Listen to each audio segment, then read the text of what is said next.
नमस्कार। आज देश की तमाम फटाफट खबरों में आपका स्वागत है। आप न्यूज़ के चैनल इसलिए देखते हैं ताकि आपको सूचना मिल सके, और सूचना गलत मिल रही है तो यानी आप अपने परिवार का, अपने समाज का क्या असर कर रहे हो, क्या उसका असर होगा, यह आप एक बार विचार करें और उसके बाद ही उन चैनलों को बढ़ावा दें जिनमें आपके लिए खबरें हो, अच्छी खबरें हो। बढ़ते हैं खबरों की ओर। उदयपुर में दिन दहाड़े एक दर्जी की हत्या ने हर किसी को हिला दिया है। अब पूरे देश में हर कोई इस घटना की निंदा कर रहा है। उदयपुर हत्याकांड पर अब अजमेर दरगाह दीवान जैनुल आबिदीन अली खान की भी प्रतिक्रिया आई है। उन्होंने इस घटना की निंदा करते हुए कहा कि भारत के मुसलमान देश में कभी भी तालिबानीकरण की मानसिकता को सामने नहीं आने देंगे।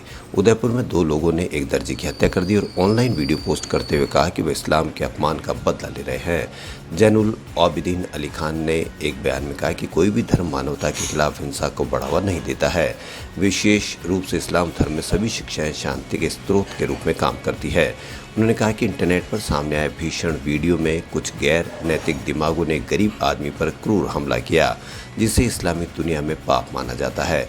आरोपी कुछ कट्टरपंथी समूह का हिस्सा थे जो हिंसा के रास्ते से ही समाधान ढूंढते थे। जमीयत उलेमा हिंद ने मंगलवार को उदयपुर हत्याकांड की कड़ी निंदा की।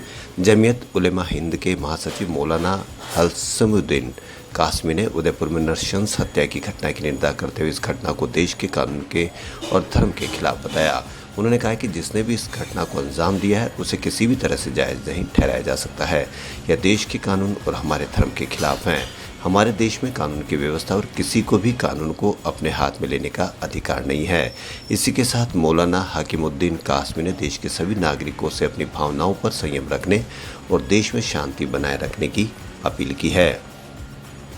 वहीं असम में बाढ़ का कहर जारी है। लाखों की आबादी बाढ़ से परेशान है। नलबाड़ी जिले में एक पुलिस स्टेशन का 2 मंजिला इमारत का एक बड़ा हिस्सा ब्रह्मपुत्र नदी के किनारे कटाव के बाद जलमग्न हो गया। नलबाड़ी उन जिलों में से जहां बड़े पैमाने पर कटाव की सूचना मिली है।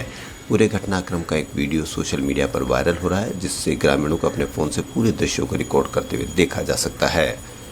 भारतीय औषधि महानियंत्रक ने मंगलवार को सीरम इंस्टीट्यूट के कोविड-19 रोधी टीके कोवोवैक्स को कुछ शर्तों के साथ 7 से 11 साल के बच्चों में सीमित आपातकालीन उपयोग के लिए मंजूरी दे दी। आधिकारिक सूत्रों ने जानकारी दी। डीजीसीआई की मंजूरी पिछले सप्ताह कोविड संबंधी विशेषज्ञ समिति द्वारा 7 से 11 वर्ष के आयु वर्ग के लिए कोवोवैक्स टीके को आपातकालीन उपयोग की अनुमति देने की सिफारिश किए जाने के बाद आई है। राजस्थान के उदयपुर में नुपुर शर्मा के समर्थन में पोस्ट शेयर करने के बाद एक दर्जी की सरेआम हत्या की गई। कांग्रेस नेता राहुल गांधी ने इस घटना की निंदा करते हुए लोगों से शांत रहने की अपील की है। उदयपुर के भीड़भाड़ वाले बाजार में मंगलवार दोपहर 2 लोगों ने कन्हैया लाल नाम के एक दर्जी की दुकान में घुसकर गला रेतकर हत्या कर दी थी, जिसके बाद देश भर में तनाव का माहौल है। राजस्थान के उदयपुर में कन्हैयालाल साहू नाम के एक टेलर की हत्या की दिन दहाड़े हत्या के बाद तनाव फैल गया। कन्हैयालाल साहू की दिन दहाड़े भीड़ भरे बाजार में उनकी दुकान के भीतर हत्या कर दी गई। कन्हैयालाल को बीजेपी से निष्कासित नेता नुपुर शर्मा के समर्थन में सोशल मीडिया पोस्ट के बाद से लगातार जान से मारने की धमकियां मिल रही थी। उदयपुर में युवक की हत्या और वीडियो वायरल होने के बाद इलाके में तनाव है। मुख्यमंत्री अशोक गहलोत ने ट्वीट कर अपराधियों पर कड़ी कार्रवाई का आश्वासन दिया है और लोगों से शांति की अपील की है। खबरों के अनुसार 2 हमलावरों ने कन्हैयालाल की दुकान में घुसे और एक ने उस पर हमला किया। राजस्थान में टेलर की हत्या करने के बाद उनका वीडियो भी बनाया। इसके बाद एक और वीडियो बनाकर हत्या की जिम्मेदारी ली। इसमें बताया कि उन्होंने पैगंबर मोहम्मद के अपमान का बदला लिया है, जो कि एक बहुत ही गलत है और इसका कोई भी समर्थन नहीं कर सकता है। महाराष्ट्र में उद्धव सरकार के अल्पमत में होने का दावा कर बीजेपी ने बहुमत परीक्षण की मांग की है। दिल्ली में अमित शाह और जेपी नड्डा से मुलाकात के बाद शाम को पूर्व सीएम देवेंद्र फडणवीस राज्यपाल से मिले। उधर गुवाहाटी से बागी मंत्री एकनाथ शिंदे ने 50 विधायकों के साथ होने की बात कही है। वहीं मुंबई में उद्धव ठाकरे ने बागी विधायकों से लौटने की अपील की है। और एक खबर ये भी आई है कि शायद असम से बागी विधायकों ने होटल छोड़ दी है। अब कहाँ जाते हैं ये देखना है। रिलायंस इंडस्ट्रीज के चेयरमैन मुकेश अंबानी ने जियो के बोर्ड से इस्तीफा दे दिया। अब जियो की जिम्मेदारी उनके बड़े बेटे आकाश अंबानी संभालेंगे। उन्हें चेयरमैन बनाया गया। 30 साल के आकाश अभी नॉन एग्जीक्यूटिव डायरेक्टर के पद पर थे। वे जियो के प्रोडक्ट और डिजिटल सर्विस के एप्लीकेशन डेवलपमेंट से जुड़े रहे हैं। देश की सबसे बड़ी कार कंपनी मारुति का कहना है कि अगर कारों में 6 एयरबैग जरूरी किए गए तो वे छोटी कारें बनाना बंद करने से नहीं हिचकेगी। इनमें सबसे ज़्यादा बिकने वाली आल्टो और वैगन आर भी शामिल है। टीम इंडिया ने दूसरे T20 मैच में आयरलैंड को 4 रन से हराकर सीरीज 2-0 से जीत ली है। दीपक हुड्डा के शानदार 104 और संजू सैमसन के तूफानी 77 रन की बदौलत भारत ने 225 रन बनाए थे। जवाब में आयरलैंड की टीम 20 ओवर में 221 रन ही बना सकी। 1969 में राष्ट्रपति जाकिर हुसैन के निधन से देश के सामने अजीब स्थिति बन गई। किसी ने सोचा ही नहीं था कि राष्ट्रपति की मृत्यु हो जाए तो वह इस्तीफा दे दे, तो फिर सरकार के प्रमुख का दायित्व कौन संभालेगा।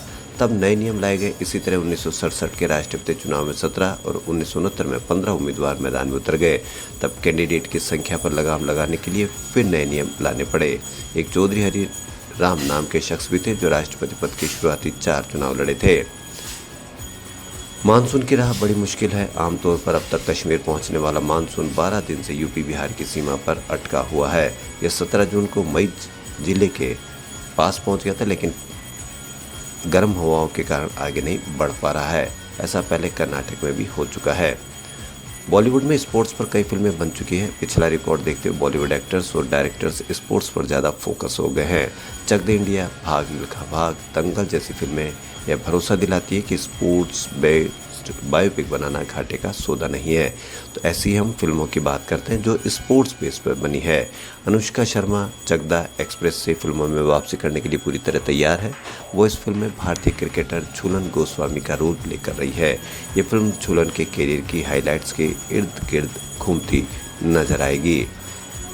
ब्रीथ इनटू द शेडो में अपने काम के लिए जाने वाली खय्यामी खैर जल्दी आर बाल्की की घूमर में क्रिकेटर के रोल में नजर आने वाली है।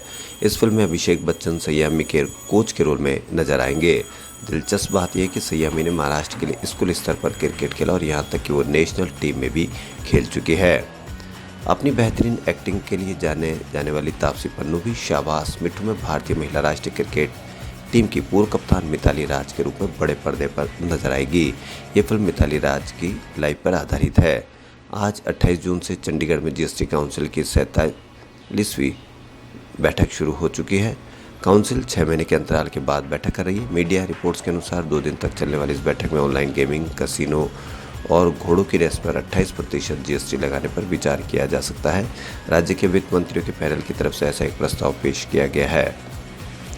शाहपुरजी पालोनजी ग्रुप के चेयरमैन पालोनजी मिस्त्री का 93 साल की उम्र में मंगलवार को निधन हो गया।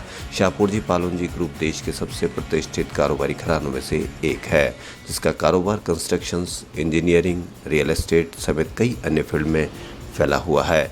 शाहपुरजी पालोनजी ग्रुप का कारोबार दुनिया भर के 50 देशों में फैला हुआ है। वहीं देश में गिग वर्कर्स यानी कॉन्ट्रैक्ट पर काम करने वाले अस्थायी वर्कर्स की संख्या तेजी से बढ़ रही है। वर्ष 2029 तक यानी अगले 8 सालों में इनकी संख्या 3 गुना बढ़कर करीब 2.5 करोड़ तक पहुंच जाने का अनुमान है। वर्ष 2021-22 में देश की इस इकोनॉमी के 77 लाख लोग जुड़े हुए थे। खबरों फिलहाल इतना ही। यदि आपको हमारा चैनल पसंद आए तो लाइक, सब्सक्राइब और शेयर अवश्य करें। धन्यवाद।